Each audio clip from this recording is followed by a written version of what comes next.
व नहनु अला ज़ालिका लमिन अश-शाहिदीन वश-शाकिरीन।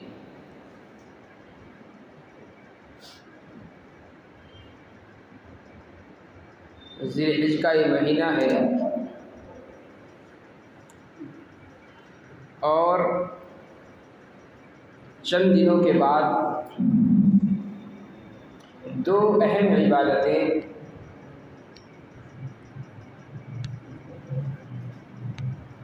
इस महीने में आने वाली हैं। हज की एक अहम इबादत है जिसकी फजीलत के ताल्लुक़ से आपने माहाना मजलिस के अंदर हज़रत मौलाना इनाम अली साहब का बयान समाअत फरमाया था। दूसरी जो अहम इबादत है वो है कुर्बानी। अल्लाह रब्बुल इज़्ज़त ने कुर्बानी के अय्याम में कुर्बानी को बहुत ज़्यादा पसंद फरमाया है।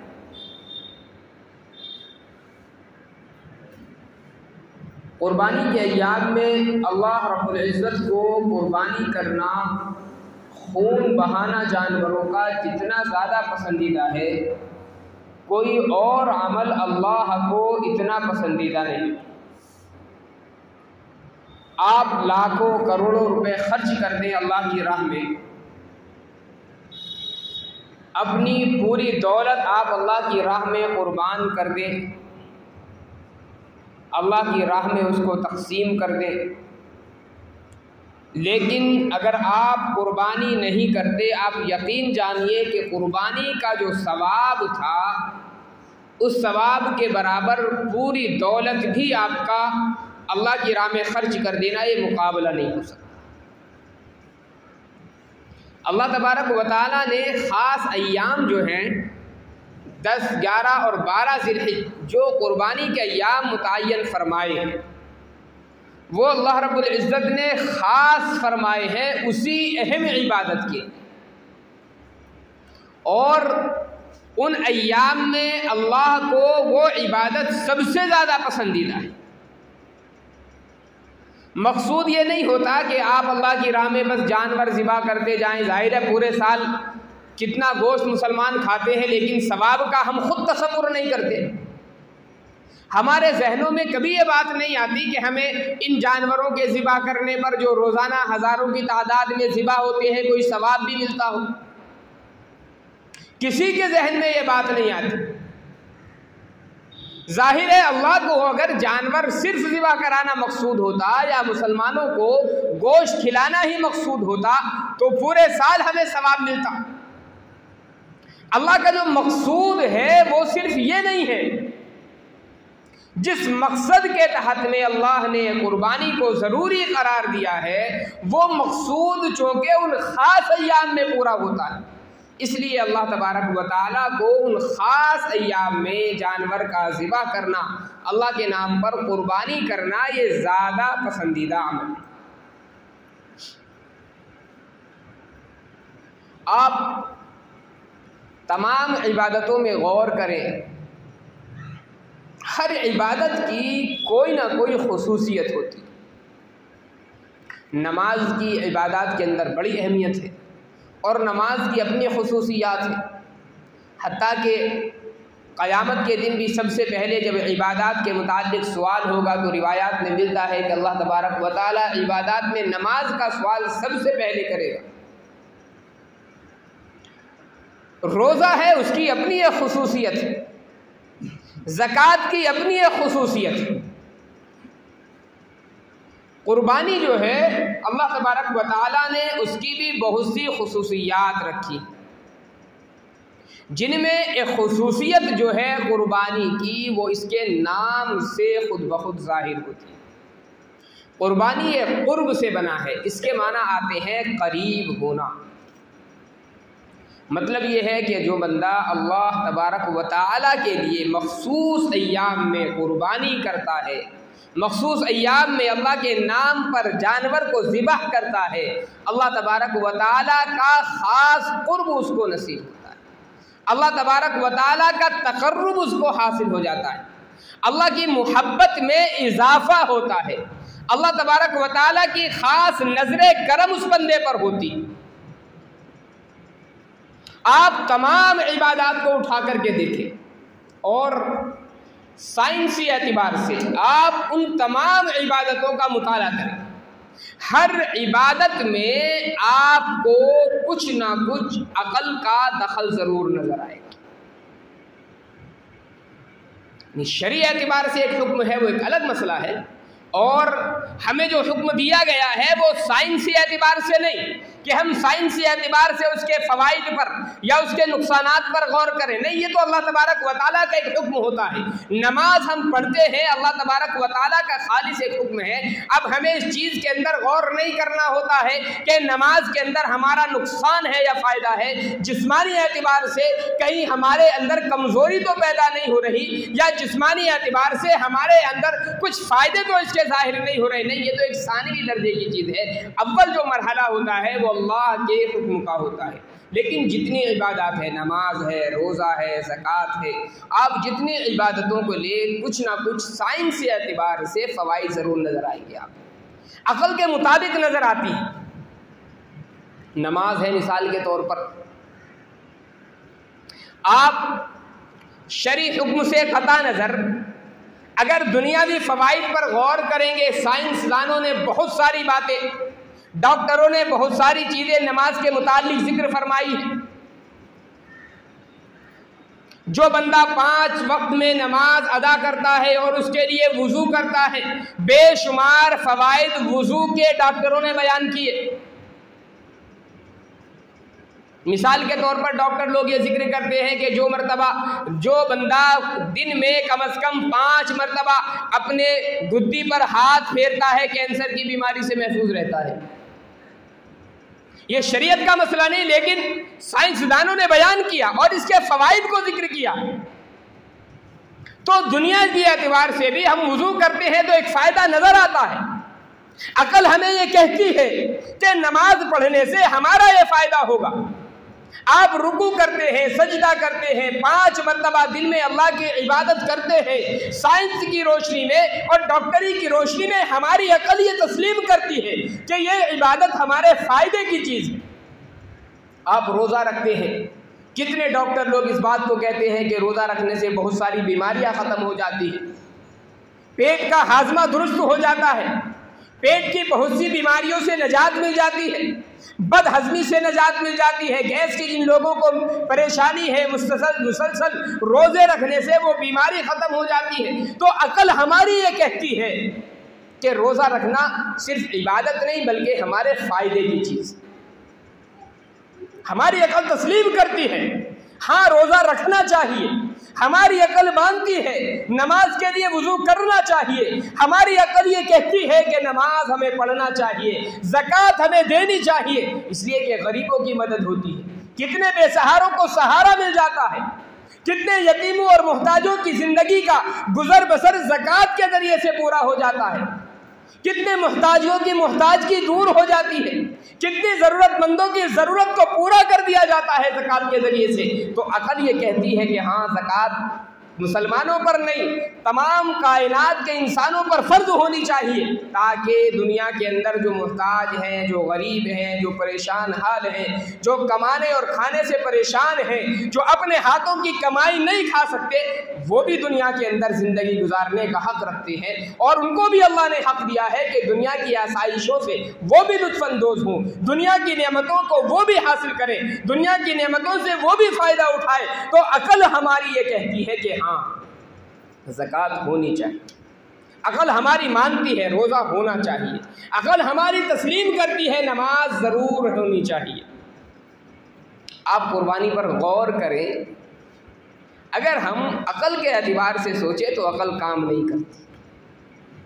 अकल हमारी ये कहती है कुर्बानी करने से क्या फ़ायदा है।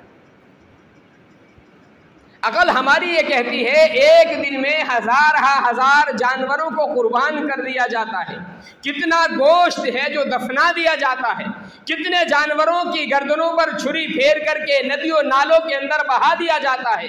करोड़ रुपए एक दिन के अंदर मुसलमानों के खर्च हो जाते हैं। बज़ाहिर कोई फायदा नजर नहीं आता। वो इंसान जो रोजाना 1 पाव और आधा किलो गोश्त पर गुजारा कर लेता है, एक ही दिन के अंदर 30-40 किलो गोश्त उसके अंदर आ जाए, तो ये कौन सी अक्लमंदी की बात है। इसलिए अकल ये कहती है कि कुर्बानी नहीं होनी चाहिए। और इसी अकल के मुताबिक आप देखेंगे दुनिया में इस वक्त कुर्बानी के अय्याम चल रहे हैं। आप फेसबुक उठा करके देखें, ट्विटर उठा करके देखें, जितने भी सोशल मीडियाई नेटवर्क हैं, आप हर एक पर जाएं, कुर्बानी की मुखालफत करते हुए कितने लोग आपको नजर आ जाएंगे।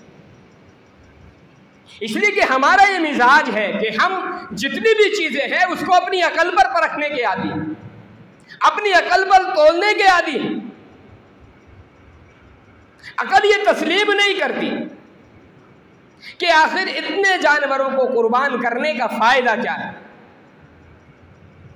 अकल की समझ में नहीं आता एक दिन में इतना ज्यादा खून बहा दिया जाए, इसका क्या फायदा।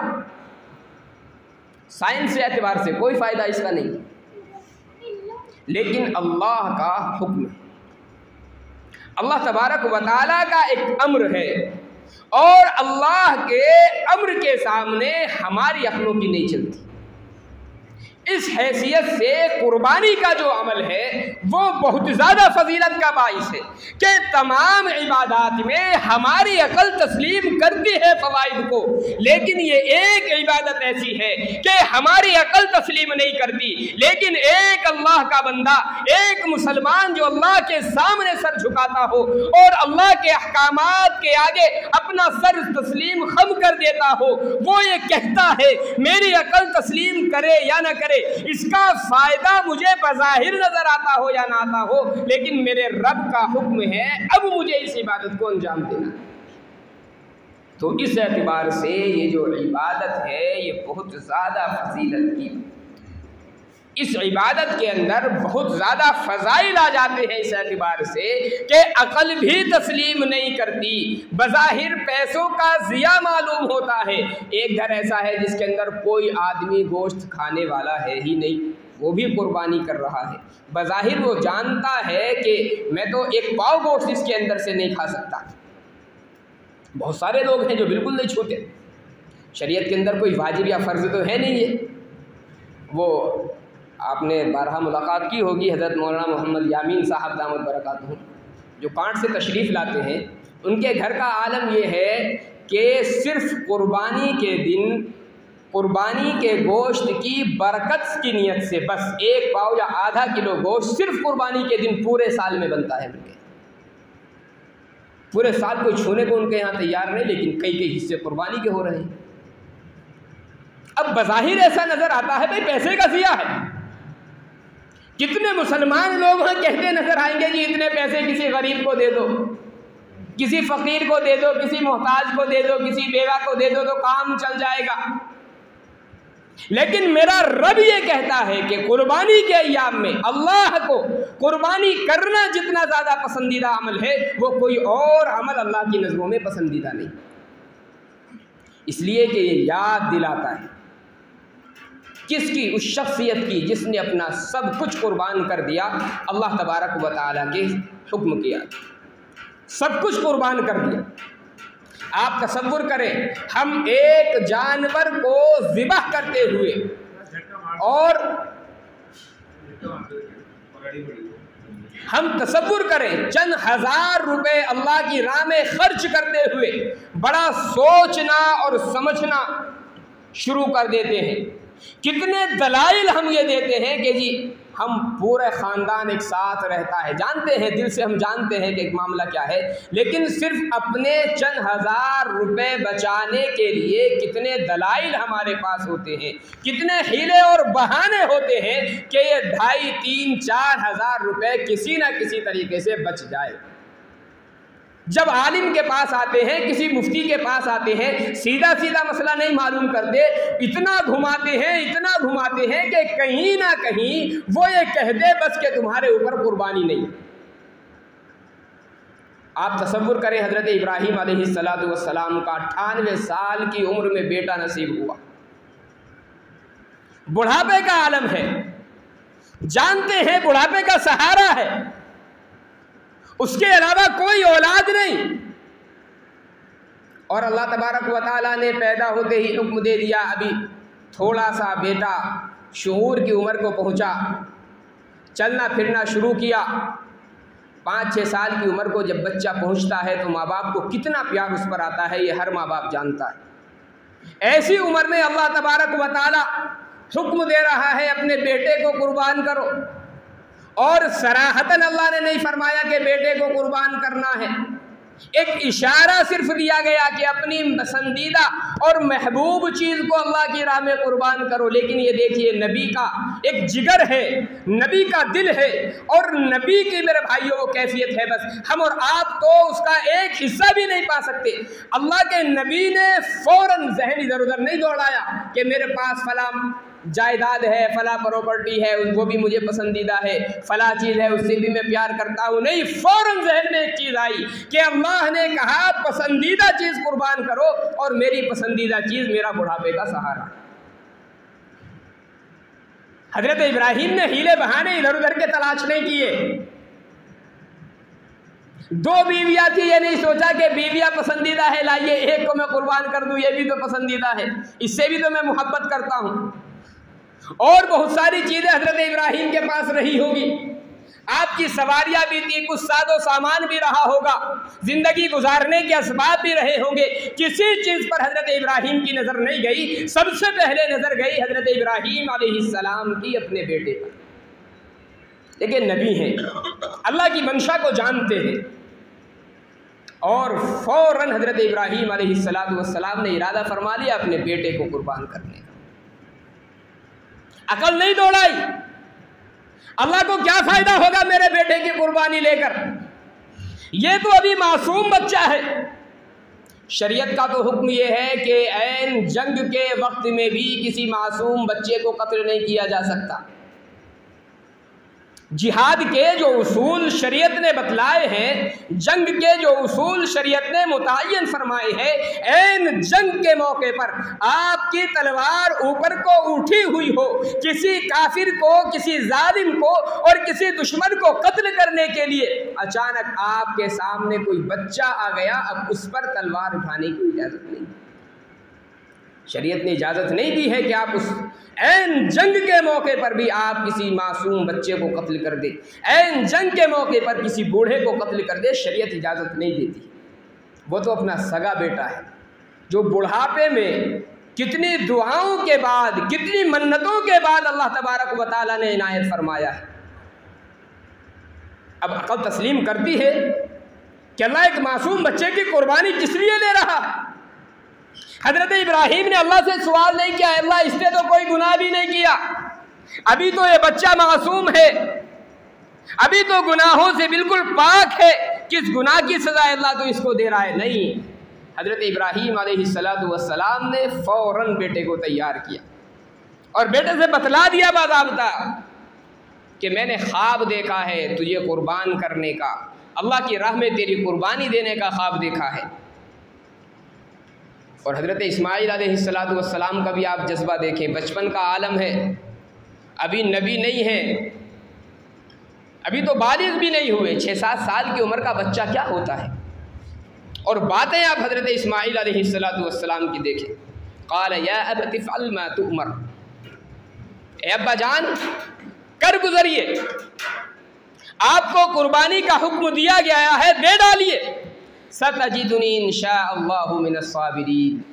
फरमाया कि अब्बा जान मेरी जानिब से वावेला हो, रोना हो, चीखना चिल्लाना हो, ऐसा कुछ नहीं होगा, इंशाअल्लाह आप मुझे सब्र करने वालों में से पाओगे।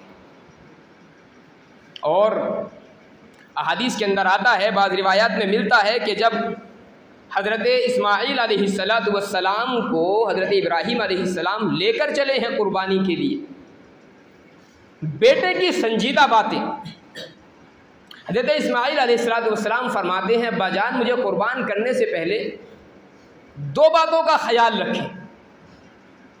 कहा बेटे बताओ क्या बात। हज़रत इस्माइल ने फरमाया कि अब्बू जान एक बात तो ये जहन में रहे कि जब आप मुझे कुर्बान करें मुझे मुंह के बल लिटा दें, मेरा मुंह नीचे की जानिब हो, मेरी कमर मेरी पुश्त ऊपर की जानिब रखे। मालूम क्या इब्राहीम अलैहिस्सलाम ने बेटे क्या हिकमत है, क्या समझ में आ रहा है। इस्माइल अलैहिस्सलाम ने फरमाया अब्बू जान कहीं ऐसा ना हो कि जब मेरी गर्दन पर छुरी चल रही हो और मेरी और आपकी आंखें आपस में टकराए तो आपके अंदर शफकत जाग जाए और अल्लाह के हुक्म से आप सरताबी ना करने लगे। इसलिए मेरी गर्दन नीचे की जानिब, मेरा मुंह नीचे की जानिब कर देना ताकि आपकी और मेरी आंखें न मिलने पाए। आप बच्चे की समझदारी देखें। दूसरी बात हज़रत इब्राहीम अलैहिस्सलाम से जो फरमाया अब्बू जान मुझे ज़िबाह करने से पहले, अल्लाह की राह में कुर्बान करने से पहले मेरे कपड़ों को अच्छे तरीके से बांध देना। मालूम किया इसकी क्या वजह है। इस्माइल अलैहिस्सलाम ने फरमाया कि जब मुझे ज़िबाह किया जाएगा, छुरी मेरी गर्दन पर चलेगी तो यकीनन दर्द होगा और उस दर्द की वजह से जब मैं तड़पूंगा तो मेरे खून के छींटे मेरे कपड़ों पर आएंगे।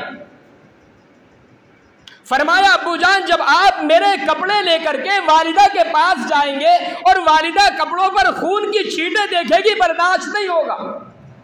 इसलिए आप ऐसा करें मेरे कपड़ों को अच्छी तरीके से बांध दें ताकि अगर मेरे इधर उधर तड़पने की वजह से खून निकले भी तो कपड़ों पर छींटे ना पड़ने पाए। हज़रत इब्राहीम अलैहिस्सलाम ने अल्लाह के हुक्म के मुताबिक बेटे को लिटाया।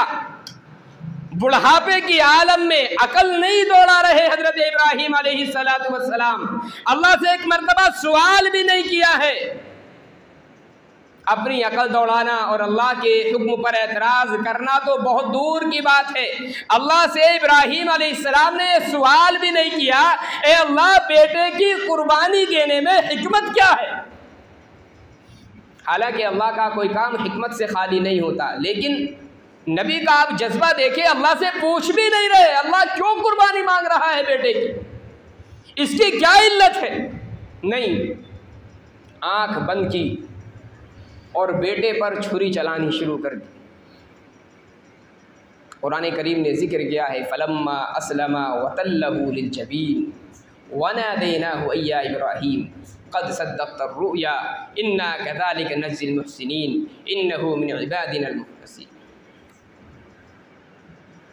जब दोनों ने सरे तस्लीम खम कर दिया, अल्लाह के हुक्म के मुताबिक सर को झुका दिया और हज़रत इब्राहीम अलैहिस्सलाम ने बेटे को पेशानी के बल लिटा दिया, तो फिर हमारी तरफ से हज़रत इब्राहीम अलैहिस्सलाम को हुक्म दिया गया कि इब्राहीम मकसूद तुम्हारी नीयत का इम्तिहान लेना था, तुम्हारे बेटे को कुर्बान करना नहीं था।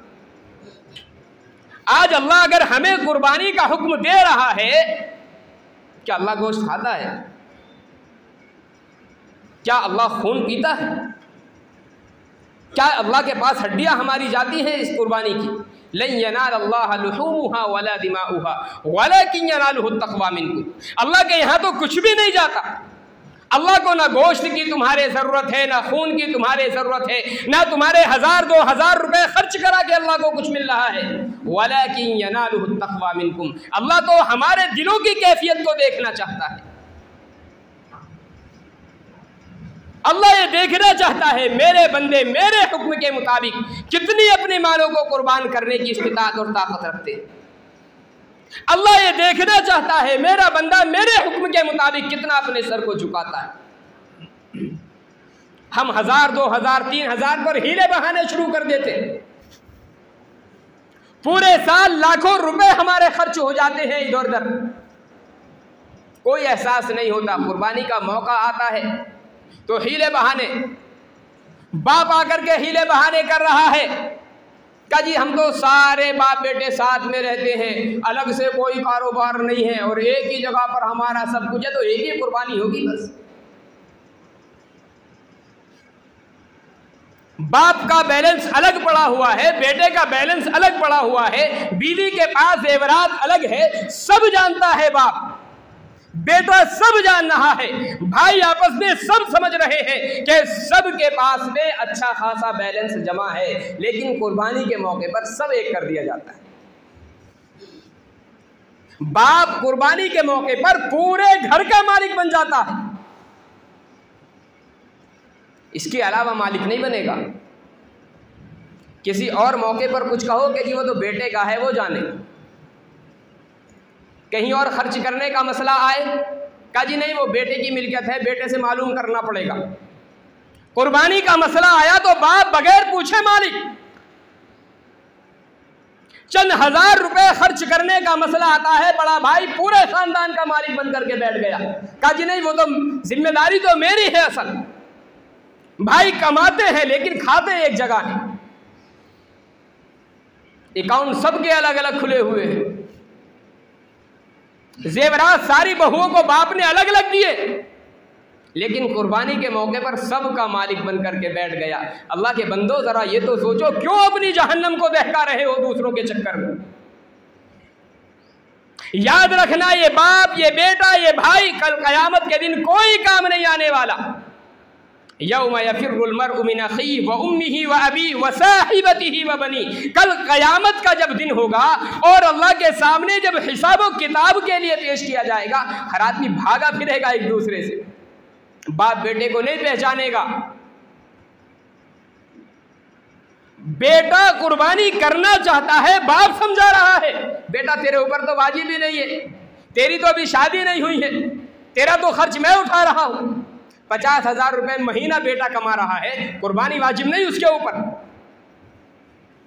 आप सोचिए क्या कुर्बानी वाजिब नहीं होगी? मेरे भाइयों अल्लाह का ये हुक्म है, और इन अय्याम के अंदर अल्लाह के इस हुक्म को पूरा करना हमारे ऊपर जितना वाजिब और ज़रूरी है, और जितना अहम काम है, जितनी अहम इबादत है, वो कोई और इबादत नहीं। अपनी अक्लों को दौड़ाने की कोशिश ना करें इस मसले में कि अल्लाह को क्या मिलता है। अल्लाह को तो कुछ नहीं मिलता। अल्लाह ने तुम्हें जायदाद दी, अल्लाह को क्या मिल गया? अल्लाह ने तुम्हें फ़कीर क्यों नहीं बनाया? हम गौर करें, अल्लाह ने सही सालिम मुझे हाथ दिए, सही सालिम पैर मुझे दिए, अल्लाह ने सही सालिम औलाद मुझे दे दी, क्या मिला अल्लाह को? अल्लाह मुझे मोहताज बना देता, फ़कीर बना देता, दर दर की ठोकरें खाने वाला अल्लाह बना देता, क्यों नहीं बनाया अल्लाह ने? अल्लाह ने मुझे इस लायक बनाया है तो अल्लाह आजमाइश ले रहा है, अल्लाह इम्तिहान ले रहा है, अल्लाह मेरी नीयत को देखना चाहता है, मैं अल्लाह की राह में कितना कुर्बान करता हूँ। ये बात जहन में रखें। बाप हो, बेटा हो, भाई हो, बहू हो, बीवी हो, हर एक अगर निसाब का मालिक है, 53-54 तोला चांदी के बकद्र अगर किसी के पास में माल जमा है, उस आदमी पर कुर्बानी लाजिम और ज़रूरी है। आप करें ना करें, लेकिन कुर्बानी हर आदमी पर लाजिम। ये नहीं है कि शोहर ने कर दी तो बीवी की छुट्टी हो गई, 2 लाख का जेवर दबाए बैठी। शोहर समझ रहा है जी मैंने कर दी, बीवी का तो कोई मसला ही नहीं है।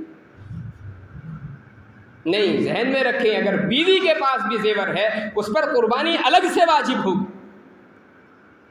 भाई है, कमा रहा है, अलग से अकाउंट रखता है, अलग से पैसे जमा करके रखे हैं, कुर्बानी लाजिम और ज़रूरी।